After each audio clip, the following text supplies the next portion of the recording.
Majlis merakamkan penghargaan kepada barisan panelis yang berbahagia Puan Trisa Yu, Profesor Maria Dr. Muhammad Azam Adil, Tuan Nathaniel Tan, Puan Beverly Joman dan Prof. Dr. Suresh Kumar Govin, serta peneraju sidang Saudari Nur Atika Hairi atas perbincangan yang energetik dan menarik sedar tadi. Hadirin hadirat, tumbuh melata buah bidara di dalam acuan berbagai warna. Elakkan sengketa demi negara, barulah perpaduan dapat dibina. Majlis dilanjutkan dengan pidato pelabuh tirai persidangan.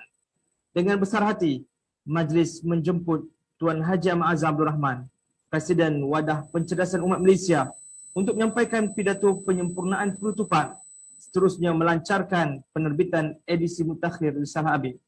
Dengan takzimnya, majlis mempersilakan.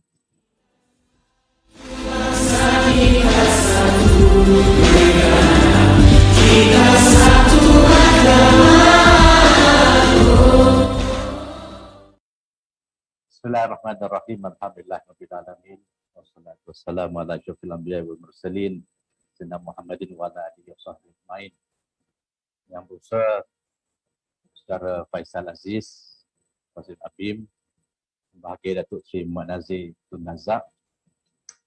Ucap utama pada hari ini, para pembicara dan panelis yang saya ikuti perbincangannya daripada awal sampai sekarang, sang pimpinan ABIM, para ilmuwan, para pejuang pendukung perpaduan, yang hormat, honorable guest, tuan-tuan dan perempuan, Assalamualaikum warahmatullahi wabarakatuh.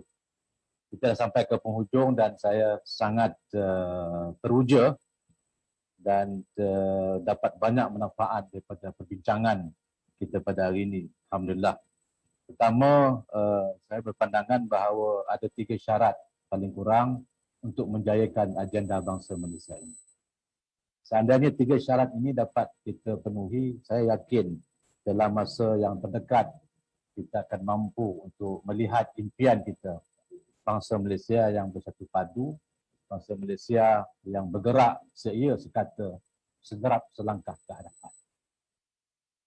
Syarat yang pertama adalah keberanian. Keberanian untuk berubah, keberanian untuk membicarakan tajuk-tajuk yang tabu selama ini dalam kerangka, dalam suasana yang harmoni, keterbukaan, semangat musyawarah dan juga semangat faham memahami akan perkembangan. Jadi saya ucapkan tahniah kepada ABIM kerana berani membicarakan tajuk bangsa Malaysia. Saya juga mendapat feedback bahawa mengapa tajuk bangsa Malaysia. Ya, ini bukankah ini memberi implikasi politik tertentu. Saya mengatakan biarlah untuk pertama kali ini kita bicara soal bangsa Malaysia tanpa consideration keuntungan parti politik. Seandainya itu dapat dilakukan, saya fikir kita akan bergerak ke hadapan. Jadi keberanian untuk berbicara mengenai bangsa Malaysia dalam konteks negara kita, dalam suasana yang ada pada hari ini merupakan suatu keberanian bagi saya, dan ABIM telah sesuai dengan tradisi ABIM mempelopori idea-idea baru dan menjadikan ia sebagai satu mainstream setelah berusaha begitu lama. Namun demikian, keberanian itu mesti mempunyai 3 ciri. Ciri kebebasan kemahuan, mesti ada kemahuan. Ya. Kebebasan untuk berfikir, untuk mendapatkan maklumat seluas yang mungkin, dan kebebasan jiwa, tidak mau dikongkong oleh mana-mana pihak demi kebenaran dan juga keadilan. Barulah keberanian itu tidak menjadi apa yang disebut sebagai kalangan anak-anak muda yang berani mati tanpa mempunyai asas yang penting dalam soal kebebasan jiwa, kebebasan berfikir dan juga kebebasan kemahuan. Jadi alhamdulillah ABIM telah sesuai dengan karakter ABIM itu sendiri sebagai pelopor kebangkitan, pencetus kepada idea-idea baru. Saya fikir ini syarat yang pertama, dan alhamdulillah ABIM sudah mulai telah memulakannya, yang telah dimulai sejak sebelum ini lagi, tapi telah secara serius mengajak NGO-NGO yang berbagai-bagai, yang saya ucapkan terima kasih kerana ada beberapa NGO yang terlibat yang saya dapat sebut satu-satu pada hari ini. Syarat yang kedua mesti ada optimism. Ya, kalau tidak ada optimism, kita akan berbicara mengenai idealism, mengenai reality, tapi tidak ada optimism. Kita kena yakin. Ya, jadi optimism ini mesti ada keyakinan, kemudian kita buktikan keyakinan tersebut, dan kemudian kita istiqomah. 3 elemen bagi menjayakan optimism, iaitu keyakinan tentang masa depan kita, dan kita buktikan kita mampu melakukannya, dan kita mesti istiqomah bagi memastikan perubahan-perubahan yang kita ciptakan itu akan berlaku. Itu syarat nombor 2. Yang pertama, keberanian untuk berubah, keberanian untuk melakukan sesuatu yang tak pernah dipikirkan sebelum ini. Yang kedua, mesti ada optimism untuk berjaya bagi mencipta satu bangsa Malaysia yang kita dambakan. Dan yang nombor 3, kita mesti mengambil pendekatan wasatiyah. Ramai orang menafsirkan wasatiyah ini sederhana. Saya tidak setuju. Wasatiyah itu bermaksud seimbang dan juga adil. Sebab membicarakan bangsa Malaysia, kita akan berhadapan dengan extreme right and extreme left. Satu ekstrim yang mempertahankan ini tanah Melayu, jangan bincang soal keistimewaan orang Melayu, no kompromi, titik. Satu pihak kita kena equal, kita lupakan sejarah, kita kena bina generasi baru. Everybody is equal. Jadi antara 2 ekstrim ini kita mesti mengambil pendekatan wasatiyah, seimbang dan adil dengan mengambil kira faktor sejarah dalam negara kita. Jadi itu merupakan syarat untuk berjaya, dan saya yakin insya-Allah anak-anak muda di dalam pimpinan ABIM ini dengan dukungan para panel yang saya lihat mempunyai entusiasme yang sama, ya, mempunyai entusiasme yang sama, yang pastinya ini akan membibitkan bibit kejayaan yang kita dambakan. Terus sekalian, seandainya kita, yang poin saya yang kedua adalah kita mencari model, ya, kita mendengar macam-macam model untuk membina satu bangsa yang ada pendekatan asimilisasi, ada pendekatan integrasi, ya. Dan saya rasa apa salahnya untuk kita melihat model Saifah Madinah, perlembagaan Madinah, piagam Madinah yang disebut oleh Dr. Azam tadi. Satu perlembagaan yang awal yang telah berjaya membuktikan, menyatukan umat Islam, Yahudi, Nasrani dan juga musyrikin. Ya. Jadi saya rasa kalau kita berani, ya, untuk mencari model-model yang lain, saya rasa tak salah untuk kita meneliti model Saifah Madinah sebagai model untuk kita melaksanakan apakah ingredient yang menyebabkan Saifah Madinah itu berjaya membentuk satu ummah yang didambakan, yang sebagai contoh kepada manusia pada hari ini. Ya. Jadi sekalian juga kita lihat ummah yang inklusif, yang intinya adalah 3, iaitu keadilan, kebebasan dan juga kesaksamaan.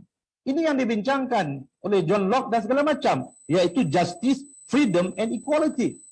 Itulah inti kepada piagam Madinah yang menyebabkan terbentuk satu masyarakat yang disebut sebagai khairul ummah, umat yang terbaik. Rijaz linnas, untuk manusia.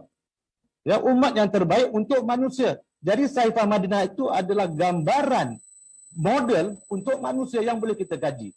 Dan saya fikir ini juga merupakan satu saranan yang boleh kita fikirkan secara serius tentang bagaimana model selain daripada model-model yang ada untuk melihat Saifah Madinah sebagai model. Kita juga melihat sejarah-sejarah Umayyah, Abbasiyah, Utsmaniyah, Andalusia dengan La Convivencia, hidup bersama, peaceful coexistence, yang mencipta satu zaman keemasan ketamadunan manusia.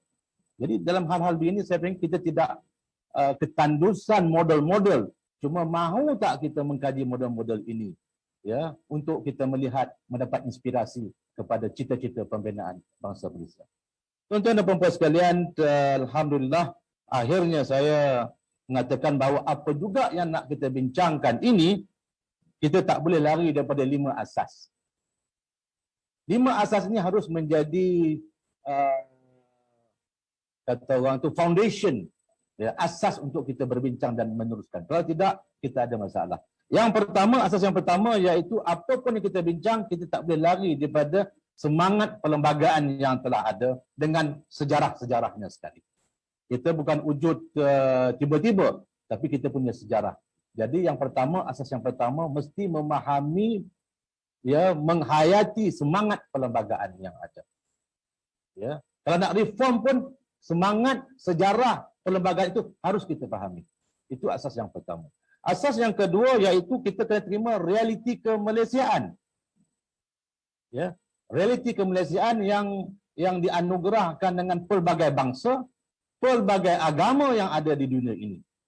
Ada semua di Malaysia, dan ini merupakan suatu bukan bala di segi Allah Taala.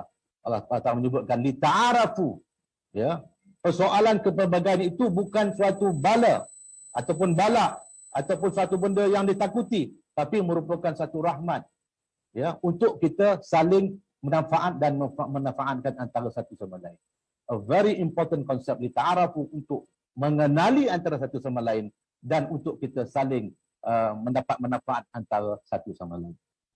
Asas yang ketiga, mau tidak mau kita kena pertahankan demokrasi berparlimen. Ini merupakan satu kaedah yang setakat ini walaupun ada cacatnya, namun demikian itulah wahana yang terbaik untuk kita dapat konsensus bagi menunjukkan hala tuju negara yang akan datang. Yang keempat, mengamalkan politik muafakat, politik konsensus, bukan politik adu domba dan juga politik kalah mati. It is not a zero sum game. Berbicara mengenai masa hadapan harus mempunyai semangat permuafakatan, konsensus, dan dia bukan zero sum game. Semua pemegang taruh ada hak dan punya tempat dalam negara kita ini. Dan yang kelima, asas yang kelima iaitu menolak tegas bentuk politik chauvinism, racism, radikal agama.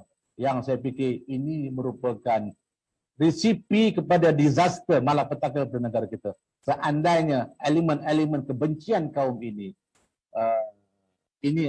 tidak dibendung daripada awal.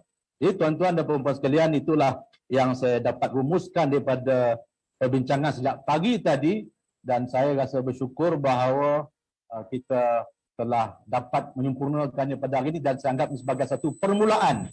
This is the beginning, permulaan untuk kita melangkah ke hadapan. Mulai berwacana secara terbuka dan berani untuk melihat sebarang formula-formula baru untuk kita maju ke hadapan. Tuan-tuan dan puan-puan sekalian, itulah lebih kurang yang dikatakan pidato penyempurnaan, dan saya mengambil kesempatan di akhir ini adalah untuk melancarkan penerbitan risalah Abim yang merupakan risalah juru bicara umat, risalah pejuang kebenaran dan juga keadilan. Dan kali ini kita sudah ada online dan kita akan terbitkan dalam bentuk hard copy, dan juga sempena dengan itu, ya, saya merasmikan pelancaran sambutan separuh abad Abim. Ya, merupakan satu sumbangan besar kepada negara kita. Abim sudah berada di pesada Malaysia yang tercipta ini selama 50 tahun, dan mudah-mudahan wacana bangsa Malaysia ini akan membawa kita untuk 100 yang tahun yang akan datang. Sekian, wassalamualaikum warahmatullahi wabarakatuh.